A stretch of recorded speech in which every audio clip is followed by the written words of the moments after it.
capítulo 12. Quem é o Espírito Santo? Quando pensamos em Deus, podemos imaginar o poderoso Criador sentado em seu trono no céu. Podemos imaginá-lo da forma humana como Jesus, o Salvador do mundo. Mas nós o vemos como Espírito Santo? E quem é Deus na pessoa do Espírito Santo? Algumas pessoas creem que o Espírito Santo é simplesmente a influência do bem, como a força boa do universo. Mas o Espírito Santo é de fato uma pessoa, a terceira pessoa da Trindade. Deus Pai, Deus Filho e Deus Espírito Santo. Jesus se referiu ao Espírito Santo como uma pessoa quando disse em João 14, versículo 16 e 17: E eu rogarei ao Pai, e ele vos dará outro Consolador, para que fique para sempre convosco, o Espírito da verdade, pois ele habita convosco e estará em vós. O Espírito é uma das três pessoas de Deus. Ele tem uma mente e sentimentos. Ele faz escolhas. As Escrituras dizem: e aquele que sonda os corações sabe qual é a intenção do Espírito. Romanos 8, 27. As Escrituras também dizem que o Espírito pode sentir. Não devemos entristecer o Espírito Santo de Deus com a maneira como vivemos. Efésios 4:30. Ele decide quem receberá dons espirituais. Mas um só Espírito realiza todas essas coisas, distribuindo-as individualmente conforme deseja. Em 1 Coríntios 12, versículo 11. O apóstolo Pedro disse também a um homem chamado Ananias: para que mentisses ao Espírito Santo? Atos capítulo 5, versículo 3. Ananias não estava mentindo a uma influência, ele estava mentindo a uma pessoa. Pedro acrescentou: não mentisse aos homens, mas a Deus. Atos capítulo 5, versículo 4. Ao ser enviado por Deus, o Espírito Santo se tornou o agente interativo de Deus para nós. Quando ele foi derramado sobre o povo de Deus no dia do Pentecoste, Atos capítulo 2. Podemos dizer que a palavra Deus não foi apenas um substantivo, tornou-se também um verbo. Em vez de apenas aprender quem é Deus ou seguir o ensino de Jesus de forma impessoal, nós experimentamos Deus enviado à nossa vida pelo Espírito. Ele é ativo, o Deus agente que nos impele à ação. Aleluia. Deus, o Espírito Santo, consiste em viver, amar, responder, apreciar, respeitar, disciplinar, crescer, capacitar e um sem número de tais verbos. O Espírito Santo é a pessoa de Deus dinâmica, ativa e sempre presente. Nós o experimentamos em nosso viver diário. Além disso, ele demonstra a si mesmo em nossa capacidade de amar como Deus ama. Em 1 João 4, versículo 12 e 13 diz: se amamos uns aos outros, disse João, Deus permanece em nós e seu amor é em nós aperfeiçoado. Assim sabemos que permanecemos nele e ele em nós, porque por ele nos haver dado o seu Espírito. O Espírito Santo é real. Ele se evidenciou poderosamente no dia do Pentecoste, 2 milênios atrás. E a sua presença é a prova adicional de que pertencemos a Deus. Em Romanos 8,16 diz: o próprio Espírito dá testemunho ao nosso espírito de que somos filhos de Deus. Glória a Deus. Capítulo 13. O que significa Deus ser uma trindade? A ideia de Deus ser três pessoas em uma tem confundido muita gente. O que significa exatamente Deus ser uma trindade? A Bíblia ensina que existe apenas um Deus. Chamamos isso de monoteísmo.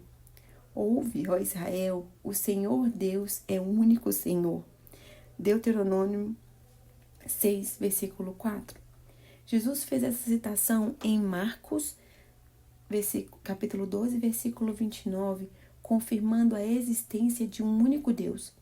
Então, como as pessoas dizem que Deus é uma trindade, como podem existir três deuses e todavia serem eles um só Deus?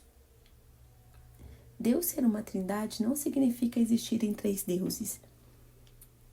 Deus existe como três pessoas e mesmo assim ele é um só ser. Cada pessoa da Trindade, o Pai, o Filho e o Espírito Santo, tem uma identidade separada ao mesmo tempo que possui a plena natureza de Deus. Jesus é o divino Filho de Deus. Isso não significa que Jesus foi criado por Deus. De fato, as Escrituras dizem claramente que ele sempre coexistiu com Deus. Em João, capítulo 1, versículo do 1 ao 3. O próprio Jesus declarou ter eternamente coexistido com seu Pai. E com base nessa declaração, os judeus procuravam ainda mais matá-lo, não só porque infringia o sábado, mas também porque dizia que Deus era seu Pai, fazendo-se igual a Deus. João, capítulo 5, versículo 18. O apóstolo Paulo declarou que Jesus era divino.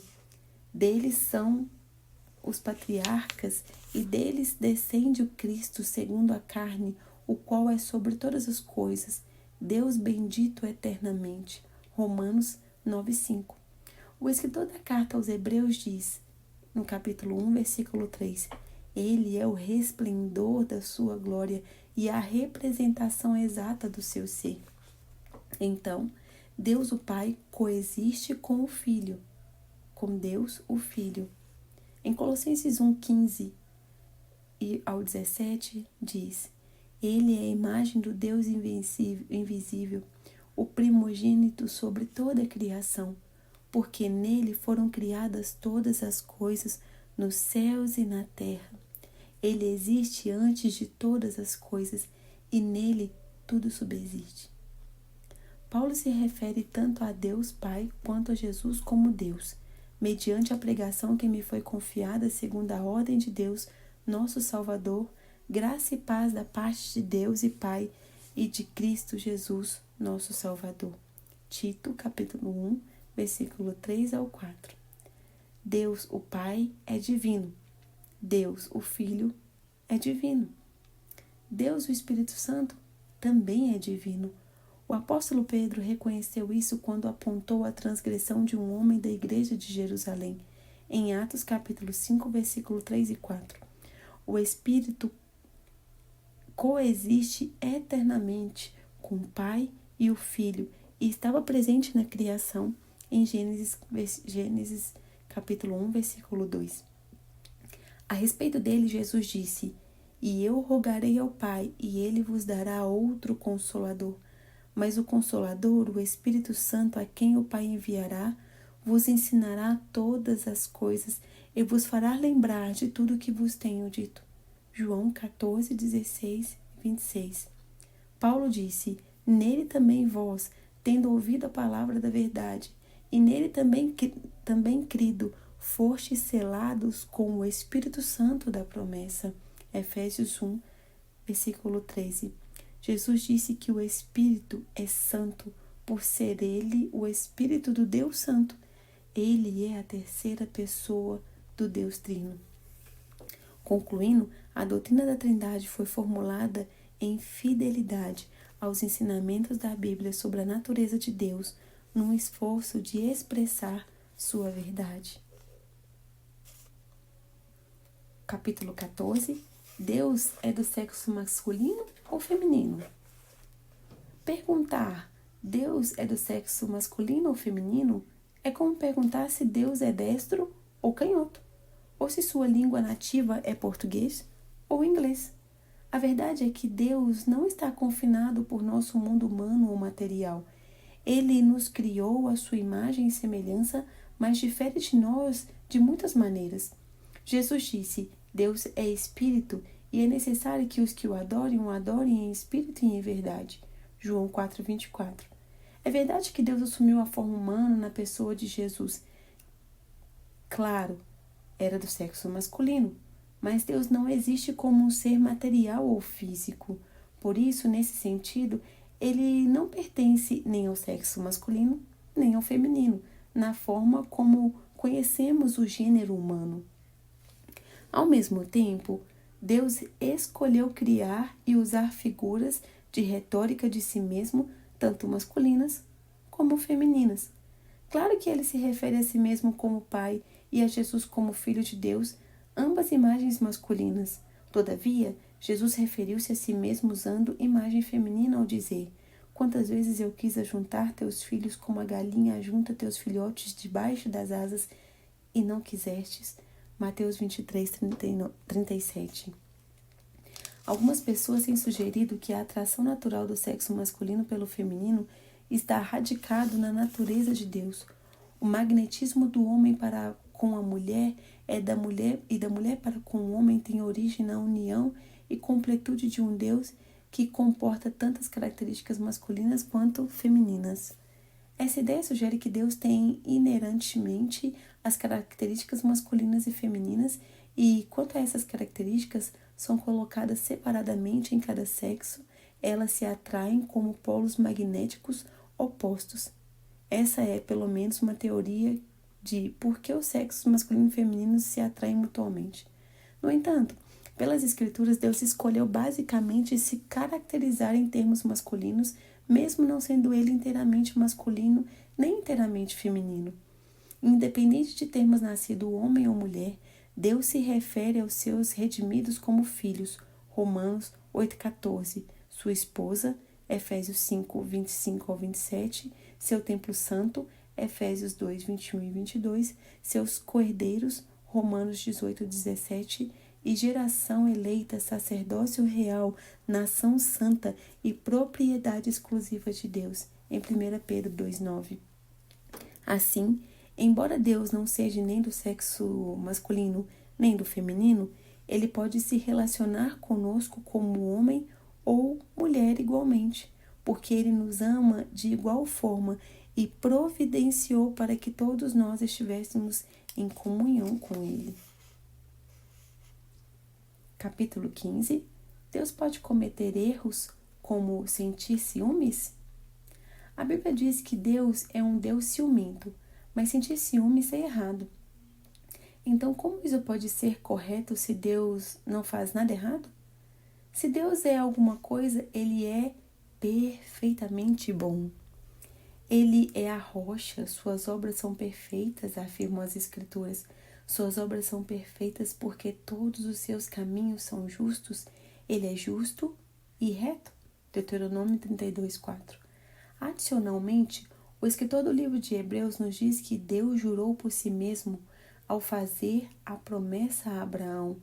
E essas duas coisas estão baseadas em seu caráter sem pecado, que é imutável, para que nós tenhamos grande ânimo por meio de duas coisas imutáveis, nas quais é impossível que Deus minta. Hebreus 6:18. Porque Deus mentir seria ir contra sua natureza e seu caráter, o que ele não pode fazer. Como pode ser correto Deus sentir ciúmes? Mas se Deus não pode cometer erro, por que a Bíblia diz que ele sente ciúmes? Certamente sentir ciúmes é errado. Pelo menos nós, seres humanos, não devemos ter ciúmes, certo? Em 1 Coríntios, Paulo diz: por que ainda sois carnais, visto que há inveja e discórdia entre vós? 1 Coríntios 3:3. É claramente errado ser egoisticamente possessivo e litigioso para com aqueles que têm algo que você quer. O apóstolo estava falando exatamente sobre isso. Todavia, na carta seguinte, Paulo escreveu aos Coríntios, em 2 Coríntios 11:2. Por que tenho ciúme de vós? Esse ciúme vem de Deus. Aqui, Paulo está preocupado com a pureza e a devoção dos coríntios a Cristo. E por isso, ele tinha ciúmes da mesma forma que Deus é ciumento. Obviamente, Paulo não está condenando os ciúmes de Deus. Então, que tipo de ciúmes Deus demonstra? Em Êxodo está escrito: porque não adorarás nenhum outro Deus, pois o Senhor, cujo nome é zeloso, é Deus zeloso. Êxodo 34:14. Josué também disse aos filhos de Israel que o Deus deles era Deus santo e Deus zeloso. Josué 24:19. Em duas palavras, Deus zeloso corresponde à expressão em hebraico Elkanah, que denota paixão e zelo.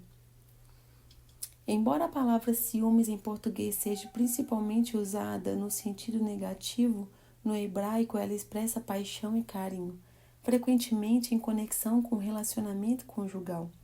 Deus considerava os filhos de Israel como se fossem seu parceiro conjugal e queria que ele os amasse como uma esposa se dedicaria exclusivamente ao marido.